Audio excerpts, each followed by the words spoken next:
오늘은 열왕기하 8장을 통해서 수냄 여인, 선한 수냄 여인과 악한 세왕이란 제목으로 함께 은혜 나누도록 하겠습니다. 하나님께서는 하나님의 자녀들을 온전하게 키우기 위해서 징계를 주십니다. 부모가 우리도 마찬가지입니다. 우리가 자식들을 교육시키기 위해서는 부모가 반드시 징계를 해야 됩니다. 그래야 자식이 올바로 성장할 수 있어요. 나무는 가지치기를 해줘야 그 나무가 잘 자랄 수 있어요. 제대로 된 제목이 될 수가 있어요. 쓸모있는 제목이 되는 겁니다. 사람도 마찬가지예요. 사람이 징계를 하지 않으면 자기 마음대로 날뛰어요. 자기 멋대로 살게 돼요. 그러면 그는 온전한 하나님의 온전한 자녀로 키워낼 수가 없어요. 똘망이가 되는 거죠. 개망난이가 되는 거죠. 하나님께서도 마찬가지입니다. 하나님께서도 우리 인간들에게 자유의지를 줬기 때문에 하나님이 징계하지 않으시면 우리 인간들은 내 멋대로 살아요. 그래서 하나님 보시기에 합당하지 않은, 하나님의 아들로 살기에 합당하지 않은 자가 되어버려요. 쓸모없는 제목이 되어버려요. 그래서 하나님께서는 반드시 우리를 하나님의 온전한 자녀로 키워내기 위해서 뭘 하신다? 징계를 하신다. 오늘 본문에서 하나님의 징계가 임합니다. 그 징계가 오늘 본장의 8장에 등장하는 핵심 내용이 되겠습니다. 1절을 한번 보겠습니다. 엘리사가 이전에 아들을 다시 살려준 여인에게 이르되 너는 일어나서 내 가족과 함께 거주할 만한 곳으로 가서 거주하라. 여호와께서 기근을 부르셨으니 이대로 이 땅에 7년 동안 임하리라. 앞으로 7년 동안 이스라엘 땅에 기근이 임할 것이니까 너는 가족을 데리고, 수냄 여인을 불러서 엘리사가 말하죠. 가족을 데리고 살만한 곳으로 가서 살아라. 여기를 떠나라. 여기를 떠나서 살만한 곳으로 가라. 이렇게 얘기를 합니다. 살만한 곳이 어디예요? 그럼 수냄 여인이 어디로 갔을까요? 2절 볼까요? 여인이 일어나서 하나님의 사람의 말대로 행하여 그의 가족과 함께 가서 블레셋 사람들의 땅에 7년을 우거하다가 어디로 갔어요? 블레셋 사람의 땅으로 가서 기근이 있는 7년 동안 거기서 살았어요. 그러다가 다시 돌아왔죠. 그래서 돌아왔는데 문제가 생겼어요. 무슨 문제가 생길까요? 3절 봅시다. 7년이 다음에 여인이 블레셋 사람들의 땅에서 돌아오자 자기 집과 전토를 위하여 호소하려 하여 왕에게 나아갔더라. 집과 전토가 다 사라져 버렸어요. 수냄 여인은 어느 정도 사는 부자였어요. 아주 큰 부자는 아닐지라도 어느 정도 중상층 이상의 부자였던 것으로 보여져요. 그렇다 그러면 땅도 꽤 있었고 집도 살만한 집이 있었던 거죠. 그런데 7년 동안 농사 짓지 않고 사람이 거하지 않으면 어떻게 돼요? 원래는 이스라엘의 그 땅과 그것은 기업 물을 자들이, 친척들이 가버리고 나면 그 친척들이 기업 물을 자가 돼요. 그래서 그들이 그것을 관리하게 됩니다. 그런데 지금 친척도 없고 아무도 없으면 어떻게 해요? 기업 물을 자가 없기 때문에 국가의 기속이 되는 거예요. 그래서 지금 여기 거는 아마 이 땅들은, 이 여인의 땅은 국가의 기속이 됐을 거예요. 근데 여기서 남편은 등장하지 않아요. 가족이 다 가라 그랬는데 아들하고 수냄 여인만 등장을 해요. 왜 남편이 등장하지 않을까요? 아마 기록은 없지만 추정해 보건대 남편이 앞전에 보면 나이가 많아서 자식을 못 낳는다 이렇게 돼 있었어요. 근데 그런 걸로 봐서 남편은 아마 죽지 않았을까. 그래서 아들하고 이 여인이 7년 동안 블레셋에 갔다가 돌아왔더니 이제 문제가 생긴 거예요. 그래서 왕한테 찾아가서 집과 땅을 돌려받으려고 합니다 하고 이제 호소하러 온 거죠. 물론 왕한테 오기까지는 다른 데를 거쳐서 어떻게 회복을 시켜보려고 하다가 안 되니까 여기까지 온 거겠죠. 저기 와서 지금 왕한테 호소합니다. 왕이시여, 내 집과 내 땅을 돌려주십시오 하고 이제 와서 요구를 하게 되는 거죠. 자, 4절. 그때에, 이 그때가 상당히 중요합니다. 그때에 왕이 하나님의 사람의 사환 게하시와 서로 말하며 이르되 너는 엘리사가 행한 모든 큰 일을 내게 설명하라 하니 하나님의 사람의 사환 엘리사죠. 엘리사의 사환 게하시. 게하시가 어디가 있어요? 왕이 불러서 그 앞에 가 있고 왕이 뭘 물어보느냐 하면 엘리사가 행한 모든 큰 일을 나한테 좀 설명해 달라. 엘리사가 무슨 일을 했는지 엘리사가 많은 이적을 행했잖아요. 그래서 그 이적에 대해서 자세히 듣고 싶다는 거죠. 그래서 지금 설명을 하고 있는 차였어요. 마치 이때 설명을 하고 있었어요. 그리고 다시 살린 아이의 어머니가 자기 집과 전토를 위하여 왕에게 호소하는지라 게하시가 이르되 내 주 왕이여 이는 그 여인이요 저는 그의 아들이니 곧 엘리사가 다시 살린 자이니다. 마치 무슨 얘기를 하고 있었어요? 엘리사가 죽은 자를 다시 살린 일을 왕에게 이야기하고 있었어요. 엘리사가 어떤 여인의 아들이 죽었는데 그것을 다시 살렸다. 죽은 자를 살리는 이거 사람이 할 수 없는 거잖아요. 죽은 자를 살렸다는 것을 지금 왕한테 설명을 하고 있어요. 그런데 그 주인공이 그때에 딱 등장하는 거예요. 4절에 보면 그때에 그 얘기를 하고 있는 그때의 주인공 그 엄마와 아들이 등장한 거예요. 그래서 뭐라고 얘기합니까? 땅을 찾아야 되겠습니다 하고 외치니까 바로 얘기를 합니다. 저 여인이 바로 그 여인이고 저 아이가 바로 그 아들입니다. 이렇게 얘기를 하게 되는 거죠. 그래서 미묘하게 그때를 딱 아구가 맞습니다. 이거 우연일까요? 우연의 일치일까요? 하나님의 은혜입니다. 굳이 그 여인이 가서 왕한테 찾아가서 사정하고 구구절절 애타게 이야기를 하지 않아도 하나님께서는 이미 다 땅을 회복시켜줄 계획을 이렇게 차근차근 진행하고 계셨던 거죠. 그래서 이미 왕이 궁금해하게 하고 왕이 죽었던 자를 다시 살린 이야기를 듣고 싶어하고 그 이야기를 게하시가 얘기를 해주고 있고 그 사람에 대해서 궁금해할 때 그때 그 주인공을 딱 등장시킨 겁니다. 그리고 그 주인공들이 내 집과 내 땅을 주십시오 하고 이야기를 하는 거죠. 왕은 물어봤겠죠. 넌 그럼 지금 어디 갔다 와? 이제 왔느냐?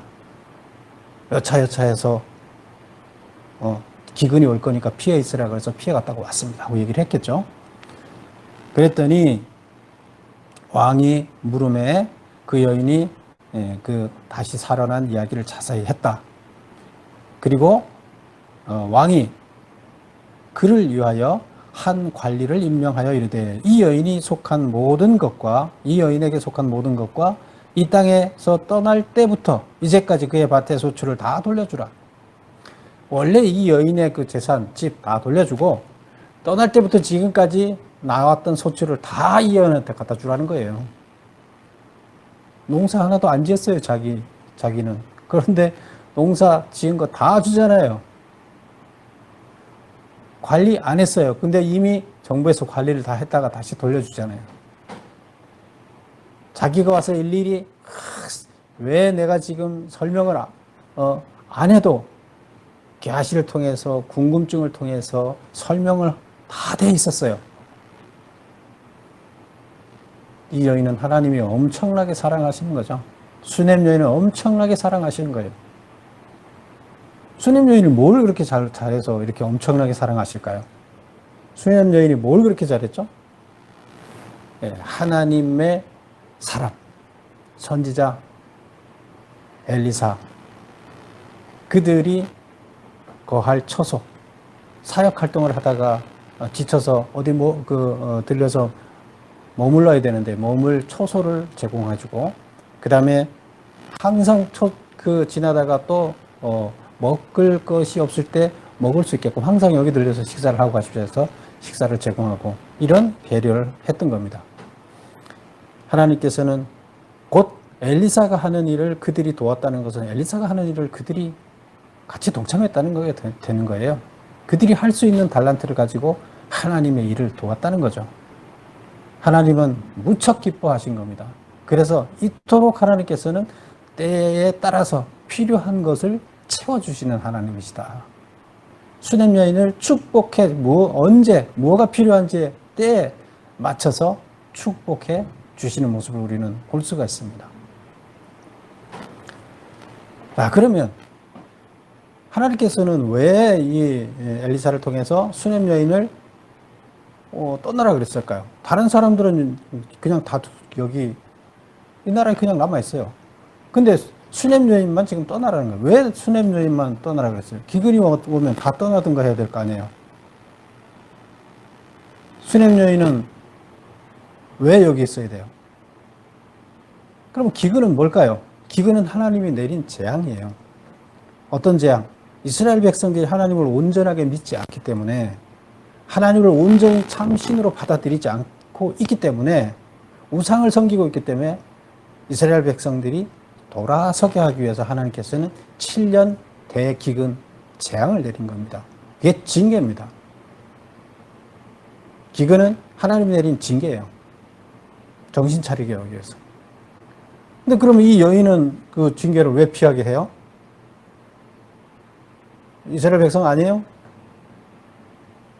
근데 이 여인은 같은 이스라엘 백성인데 왜 징계를 피하게 해요?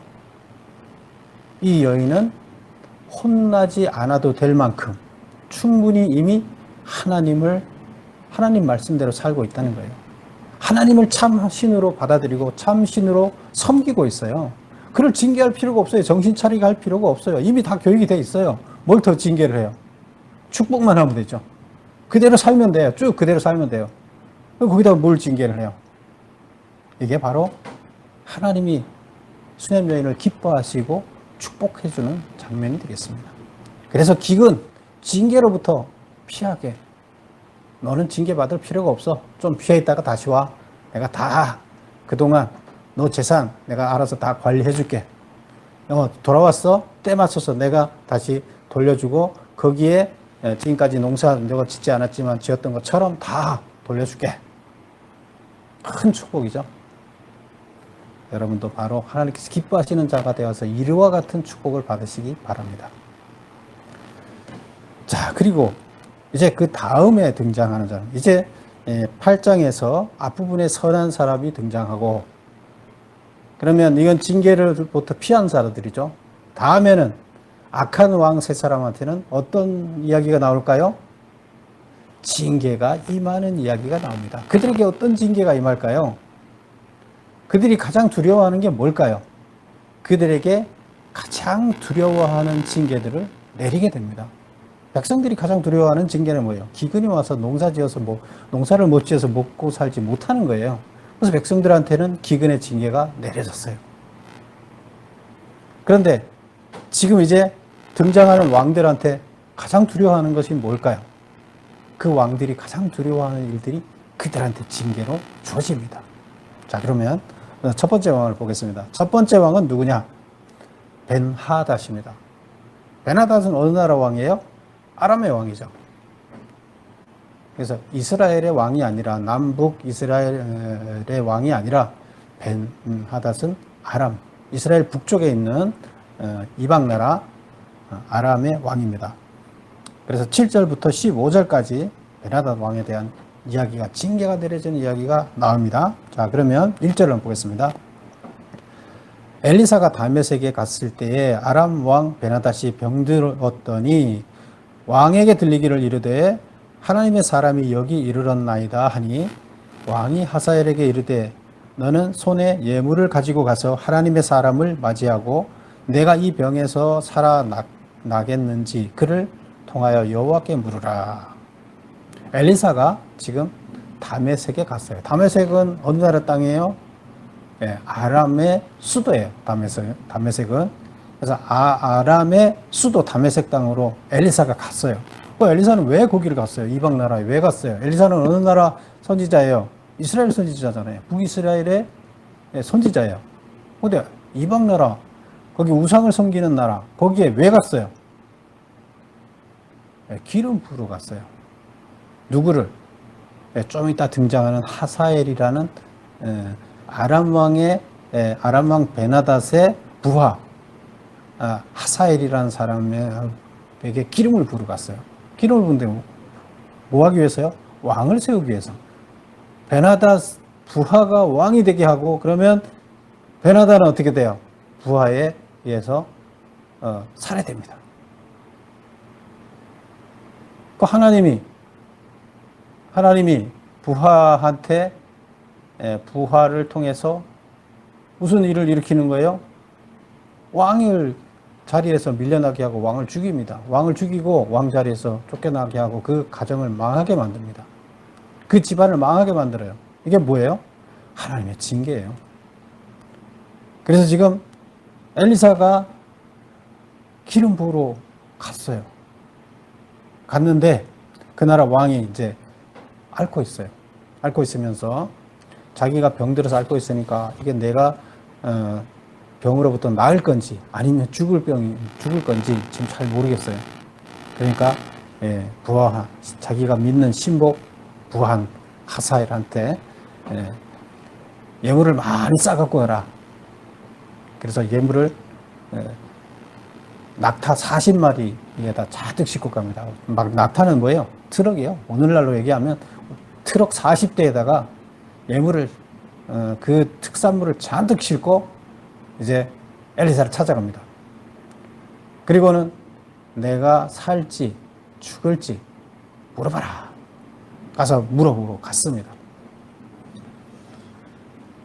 그랬더니 어떻게 합니까?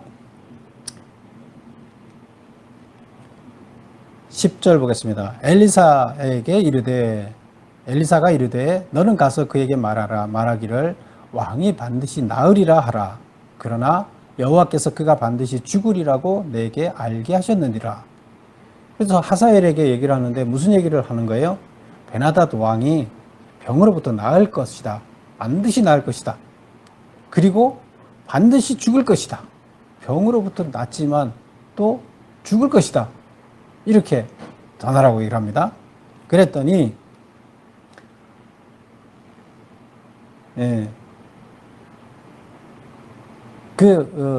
하사엘 왕의 부하가 가서 뭐라고 전달합니까? 뭐라고 전달하나 하면 반드시 죽으리라 이것은 전하지 않고 병에서 나을 겁니다. 이렇게만 전달합니다. 왜 나을 거라고만 전달을 해요? 자기가 이미 계획이 있어요.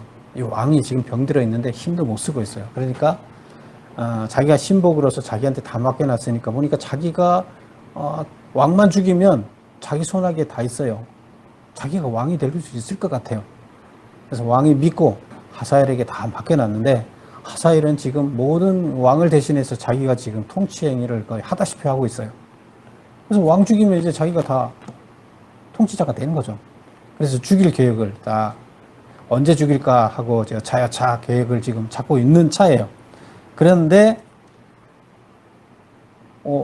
왕이 죽는다고 얘기를 하니까 그 얘기는 자기 계획이 들통날까 봐 그거는 얘기를 안 하죠. 11절을 보겠습니다. 하나님의 사람이 그가 부끄러워하기까지 그의 얼굴을 쏘아보다가 울었다. 그래서 엘리사가 그를 부끄러워하기까지 그의 얼굴을 쏘았다. 그가 누구예요? 하사엘. 왕의 부하 하사엘을 쳐다보고 있어요. 계속 얼굴을 쏘아보고 있어요.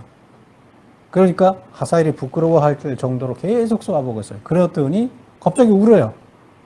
그러니까 하사엘이 12절 하사엘이 이르되 어찌하여 우시나이까? 그러니까 뭐라 대답합니까? 내가 이스라엘 자손에게 행할 모든 악을 내가 알미라. 내가 그들의 성에 불을 지르며 장정을 칼로 죽이며 어린아이를 매치며 아이벤 부녀를 가르리라. 너가 지금 내 땅, 우리 땅 이스라엘을 어떻게 한다고요? 이스라엘을 쑥대밭을 만들어 놓을 것이다. 이 얘기를 해요. 그래서 난 슬퍼서 운다. 이렇게 얘기를 합니다. 하사엘이 이르되 당신의 개 같은 종이 무엇이기에 이런 큰 일을 행하오리까? 개 같은 종이라는 게 자기를 낮추는 거죠. 아이 저가 어떻게 이 하잘 것 없는 제가 어찌 예? 그런 일을 할 수 있겠습니까? 하니까 엘리사가 여호와께서 내가 아람의 왕이 될 것을 내게 알게 하셨느니라. 너는 아람의 왕이 될 것을 내게 알게 하셨다. 그래서 내가 너를 기름 부으러 왔다. 얘기를 하는 거죠. 14절 그가 엘리사를 떠나서 그의 주인에게 나아가니 왕이 그에게 묻되 엘리사가 내게 무슨 말을 하더냐 하니 대답하되 그가 내게 이르기를 왕이 반드시 살아나시리이다 했습니다. 15절 그 이튿날 하사엘이 이불을 물에 적시고 왕의 얼굴에 덮음에 왕이 죽은지라 그가 대신하여 왕이 되니라. 그래서 그 다음날 가서 왕한테 당신은 병은 나을 겁니다. 낫는다고 했습니다. 그러고 그 다음날 바로 살해했어요. 어떻게 살해했어요? 질식사를 시켰어요. 이불에 물을 적셔서 얼굴을 가려서 질식하게끔 해서 왕을 죽여버렸어요. 그리고 자기가 왕이 됐어요. 왜 그 다음날 바로 실행했을까요? 엘리사가 지금 자기가 무슨 계획을 갖고 있는지 왕을 죽이려 하는 계획을 지금 대충 알고 있잖아요. 큰일 났어요. 엘리사가 만약 얘기하게 되면 다 들통나서 자기 계획이 수포로 돌아갈 수도 있어요. 안 되겠다. 빨리 실행해야 되겠다. 이튿날 바로 실행해서 자기가 왕을 살해하고 자기 왕이 된 거죠. 자, 지금 여기서 벤하닷 아람의 왕한테 징계가 내려졌어요. 어떤 징계가 내려졌어요? 벤하닷 왕은 부하가 자기를 살해하고 왕이 됐어요. 반역을 한 거죠. 정권을 잡은 자들한테 가장 힘든 건 뭐예요? 자기 믿던 사람들한테 배반을 당하고 그가 반역을 일으켜서 정권을 뒤집는 거예요. 그런 징계가 여기 임했어요. 베나다는 뭘 잘못했어요? 베나다는 그동안 이스라엘 나라를 여러 번 침공했었죠. 그리고 이스라엘의 그 선지자들이 하는 일을 사사건건 방해하려고 들였었죠. 그리고 오늘 여기서는 베나닷이 또 무슨 잘못을 했을까요? 지금 오늘 본문에서 나오는 이야기에서는 베나닷이 무슨 잘못을 했을까요? 여기 보면 예물을 잔뜩 싸갖고 가서 하나님한테 물어보고 오라고 이렇게 해요. 여기에 큰 잘못이 있어요. 무슨 잘못이 있을까요? 예물을 많이 갖다 주는 게 잘못이에요? 자, 그럼 이렇게 한번 생각해 봐요. 우리가 내가 미래가 불투명해. 내가 좋은 직장에 들어갈 수 있을지 안 들어갈지 잘 모르겠어. 그래서 복채를 잔뜩 싸들고 가서 무당한테 가서 물어봅니다. 내가 좋은 직장 들어갈 수 있겠습니까? 안 되겠습니까? 또 다른요. 내가 지금 어떤 마음에 드는 여자가 있는데 이 여자랑 결혼을 하게 되면 나랑 잘 살 수 있을 건지 알고 싶어요. 복채를 잔뜩 싸갖고 가서 무당한테 가서 자기 앞으로의 미래를 물어봅니다. 이것은 자기 미래를 어디다 맡기는 거예요? 무당들의 결정에다가 자기 미래를 맡겨요. 그래서 그 결정을 해주면 어디로 가겠어요? 자기 심정이? 그들의 결정에 따라서 움직이는 거예요. 그 여자랑 결혼하면 넌 큰일 나. 넌 망해. 그러면 괜히 찝찝해서 결혼 안 하게 되는 거죠. 그런데 그 무당이 어떤 신을 섬기고 있다면 그 신을 믿어서 거기 간 건가요? 아니에요. 이것은 우상을 섬기는 거예요. 여기서 지금 이 왕이 하나님을 믿으려고 와서 하나님한테 자기 인생을 맡긴 거예요. 자기 인생을 어떻게 해야 될지 하나님한테 자기 인생을 살려달라고 애원한 건가요? 기도한 건가요? 아니에요. 하나님을 믿지는 않아요. 근데 그 신이 자기의 미래를 알아맞출 거라 생각하고 그냥 자기 미래에 어떻게 결정해야 될지 참고사항으로 한 거예요. 모든 결정은 자기가 해요. 모든 미래의 결정은 자기가 하되 단지 하나님을 이용한 것밖에 없어요. 이것은 잘못이에요. 하나님한테 와서 제 인생을 어떻게 해야 되겠습니까? 나는 당신을 따르겠습니다. 이것은 점치러 가는 게 아니죠. 미래를 거기다 맡기는 거지. 우상에다 맡기는 것이 아니죠. 하나님한테 인생을 맡기는 거죠. 예, 그렇다 그러면 하나님께서는 그에게 변화의 기미, 개정의 회개의 가능성이 있는 그에게 뭔가 회개할 수 있는 기회를 더 주지 않았겠습니까? 근데 지금 하는 거 봐서는 전혀 그럴 가능성이 없다. 회개할 가능성이 없다. 변화될 가능성이 없다는 거죠. 그래서 그에게 징계가 임하고 변하지 않습니다. 그래서 징계를 당하는 모습입니다. 물론 이 징계는 이것을 바라보는 그 주변의 모든 사람들이 참 신이 누군지, 참 신이 어떤 일을 벌이는지를 알게 하기 위한 것입니다. 자, 그래서 베나닷한테 하나님의 징계가 임하는 모습이 보였습니다. 그러면 여기에서 등장하는 베나닷의 신부 누구요? 하사엘. 하사엘은 하나님께서 기뻐하는 자일까요? 몽둥이로 썼죠, 글을. 베나닷을 징계하기 위한 몽둥이로 쳤어요. 근데 몽둥이 성격이, 몽둥이가 좋은 일에 사용되는 건가요? 몽둥이는 선한 자인가요? 몽둥이는 매를 때리기 위한 거예요. 악한 거예요. 폭력을 행하는 사람을 통해서 그 사람을 치게 만들면 결국 뭐예요? 폭력하는 사람은 어디까지나 폭력하는 사람이에요. 왕을 죽인 자는 살인자예요. 그 사람은 계속 살인을 하는 자고 반역을 하는 자고 그런 자를 그냥 하나님께서는 그런 일을 계속하게끔 놔두는 거예요. 이것이 뭐예요? 몽둥이로 사용하는 거예요. 하사엘은 그를 기뻐해서 몽둥이로 사용하는 게 아니에요. 그냥 그들의 나쁜 행실을 가지고 나쁘게 일을 해서 징계를 누군가한테 가하게끔 하는 것을 허용하는 것이에요. 그래서 몽둥이로 사용되는 자들은 결코 하나님이 기뻐하는 자가 아니다. 우리는 몽둥이로 사용돼서는 안 됩니다. 악한 자는 몽둥이는 악한 일만 합니다. 악한 자는 악한 데 사용되어야 합니다. 몽둥이는 몽둥이로 사용되는 거죠. 악한 자는 악한 자의 역할을 그냥 하는 거예요. 우리는 몽둥이로 살아서는 안 되는 거죠. 그래서 여기서 하사엘은 엘리사가 그한테 와서 몽둥이로 사용을 하기 위해서 그에게 몽둥이가 되게끔 하기 위한 기름 부음을 주었다. 이렇게 볼 수가 있는 것이죠. 자, 그 다음에 이제 또 두 왕이 더 등장하는데 두 왕은 누구냐? 유다의 왕입니다. 우리 앞에서 나왔던 수넴 여인은 엘리사와 수넴 여인은 어디 이야기예요? 북이스라엘의 이야기예요. 북이스라엘 무슨 왕의 이야기예요? 여호람 왕의 이야기예요. 여호람 왕에 있던 이야기고 이제 여기에서 등장하는 두 왕, 앞으로 나오는 두 왕은 유다의 왕이에요. 근데 유다의 왕인데 지금 이름이 헷갈려요. 유다의 여호람이라는 왕과 아하시아라는 왕이 있어요.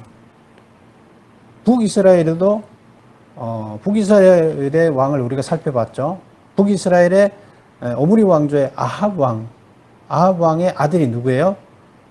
아합 왕을 이어서 그 아들이 왕이 됐는데 아하시아가 왕이 됐었죠. 아하시아가 왕이 돼서 2년 만에 죽었는데 그 옥상에서 떨어져서 죽었죠. 그 다음에 이어서 왕이 된 자가 여호람인데 둘째 아들이죠. 둘째 아들 여호람이 왕이 돼서 지금까지 쭉 이렇게 해오고 있었어요. 그래서 그 아합은 누구랑 결혼을 했죠? 아합은 이세벨이랑 결혼했죠. 아주 악녀 이세벨이랑 결혼해서 낳은 그 아들이 아하시아고 둘째 아들이 여호람. 그래서 아합의 아들 아하시아, 여호람 이렇게 왕이 이어져 나갔죠. 자, 그런데 남유다에도 똑같이 여호람이라는 왕, 아하시아라는 왕이 지금 등장합니다. 자, 우리 주보 앞에 지를 한번 보세요. 그래서 어떻게 연결됐느냐? 유다에는 원래 여호사밧이 있어요. 여호사밧 왕이 있었는데 여호사밧 왕은 하나님께서 기뻐하는 그런 선한 왕이에요. 근데 여호사밧 왕의 아들이 여호람이에요. 이름이 똑같죠. 아들이 여호람인데 여호람이 누구랑 결혼을 했느냐? 북이스라엘의 아합의 딸, 아합과 이세벨, 제일 악한 왕, 제일 악한 왕비가 낳은 딸, 아달랴라는 딸이 있어요. 그래서 아달랴라는 딸과 여호사밧의 아들 여호람이 결혼을 한 거예요. 그래서 난 아들이 누구냐? 아하시아예요. 그래서 여호사밧은 훌륭한 하나님의 선한 왕이었는데 그가 잘못한 것은 그의 자식 여호람을 누구랑 결혼시켰다? 예, 아딜라랑 결혼을 시켰다.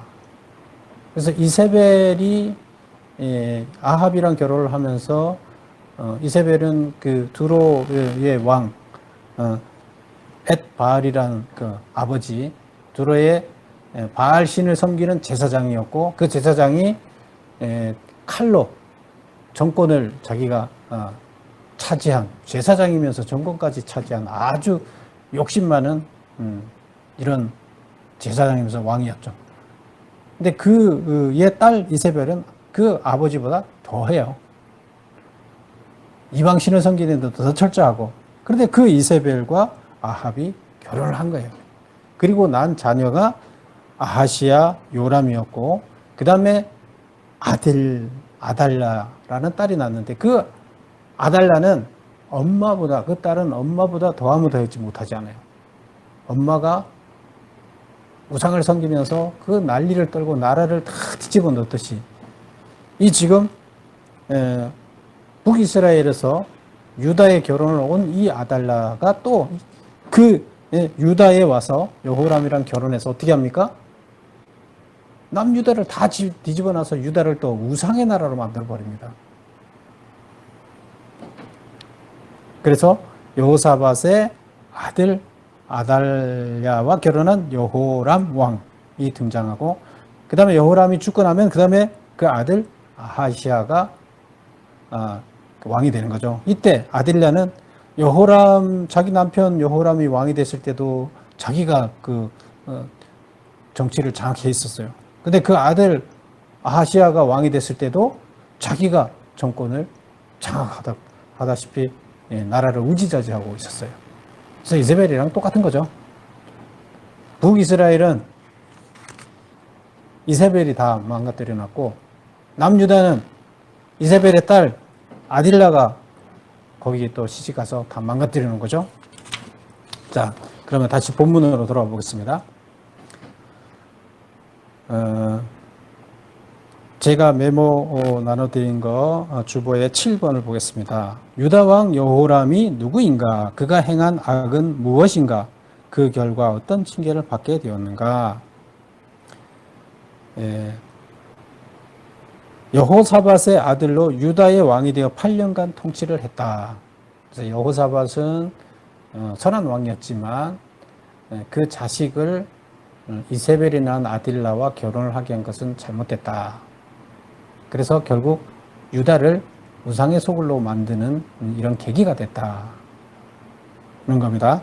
그래서 그때 아딜라와 결혼한 아합 왕은 8년간 통치를 했는데 이방신을 유다에 전파하는 이런 역할을 하게 된 거죠. 아딜라 덕분에. 그래서 결국 악한 왕이 됐어요. 그래서 여기는 어떤 징계가 임했을까요? 여기 한번 찾아볼까요? 본문 20절. 여호람 때에 에돔이 유다의 손에서 배반하여 자기 위에 왕을 세운 거로 여호람이 모든 병거를 거느리고 4일로 갔더니 밤에 일어나 자기를 애워싼 에돔 사람과 그 병거의 장관들을 치니 이에 백성들이 도망하여 각각 그들의 장막들로 돌아갔더라. 이와 같이 에돔이 유다의 수하에서 배반하였더니 오늘까지 그러하였으며 그때의 림나도 배반하였더라. 결국 여호람 왕이 하나님 앞에 온전히 서 있지 않고 이방신을 섬기니까 거기에 징계하기 위해서 무엇을 했다? 전쟁을 에돔이 배반하게 함으로 인해서 전쟁이 일어나도록 했다. 왕이 됐을 때 반역이 일어나는 것, 전쟁이 일어나는 것, 이것이 가장 치명적이죠. 그래서 이런 징계가 주어진 거예요. 그 다음에 이제 이 왕, 24절 보면 여호람이 그의 조상들과 함께 자매 그의 조상들과 함께 다윗성에 장사되고 그의 아들 아하시아가 대신하여 왕이 됐다. 아하시아가 이제 왕이 됐어요. 그래서 아하시아는 또 그러면 뭘 잘못했을까요? 아하시아는 왕이 될 때 나이가 22세라 예루살렘에서 1년을 통치하니라. 그 1년만 통치했어요. 근데 그 다음에 보면 그의 어머니의 이름은 아달랴라. 이스라엘 왕 오므리의 손녀이더라. 아하시아가 아합의 집길로 행하여 아합의 집과 같이 여호와 보시기에 악을 행하였으니.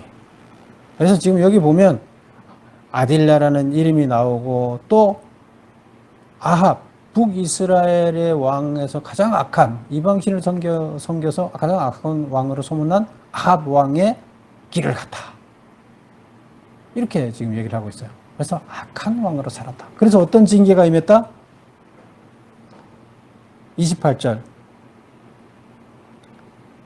그가 아합의 아들 요람과 함께 길르앗 라못으로 가서 아람 왕 하사엘과 더불어 싸우니 아람 사람들이 요람에게 부상을 입힌지라.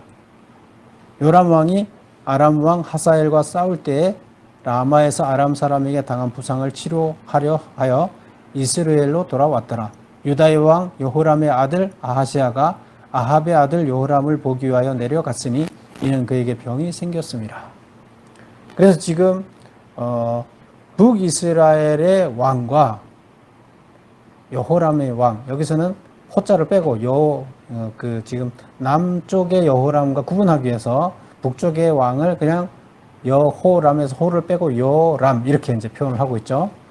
그 다음에 남쪽의 아하시아 왕이 둘이 연합을 해서 아람이 침입해 오는 것과 전쟁을 하는 이야기 나옵니다.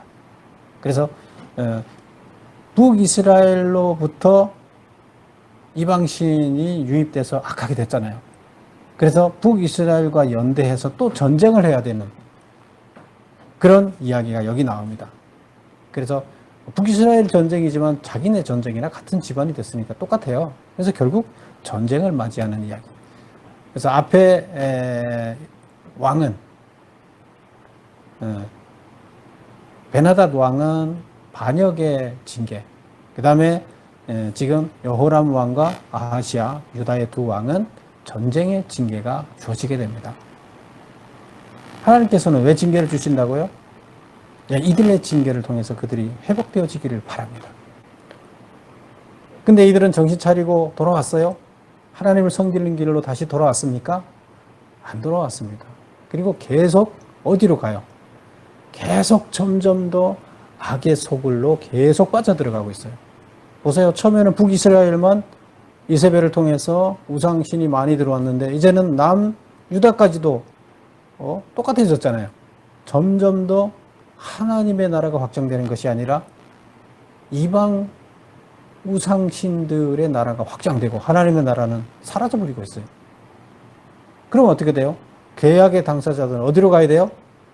하나님과 계약을 해놓고 그 일을 제대로 못했으면 망해야 되는 거예요. 망해서 어디로 갑니까? 결국 포로로 잡혀가잖아요. 그래서 이제 포로로 잡혀가고 이스라엘 나라가 망하기까지 계속 지금 내리막길을 달려가고 있는 그 모습들을 볼 수가 있습니다. 근데 하나님께서는 그럴 때마다 징계를 주면서 정신 차려라, 정신 차려라. 그래서 쓰러질 것 같으면 다시 또 일으켜 세워놓고 정신 차려라, 또 징계를 주고 또 일으켜 세워놓고 또 정신 안 차리면 또 징계 주고 이렇게 과정을 반복하지만 그들은 결국에 회복하지를 못합니다. 돌아서지를 못합니다. 하나님께서는 선한 수냄 여인과 같은 자들을 찾으십니다. 그리고 그들을 기뻐하십니다. 그들에게는 징계도 아까워서 내리지 않습니다. 그리고 하나님께서는 모든 때를 맞춰서 복 주십니다. 축복해 주십니다. 우리들은 징계의 대상자가 되겠습니까? 하나님의 축복의 대상자가 되겠습니까? 어느 게 돼야 되겠어요? 여러분 모두는 하나님께서 기뻐하시는 자의 삶을 살고 수님 여인과 같이 하나님의 축복을 충만히 받는 여러분 되시기를 축원합니다. 기도하겠습니다.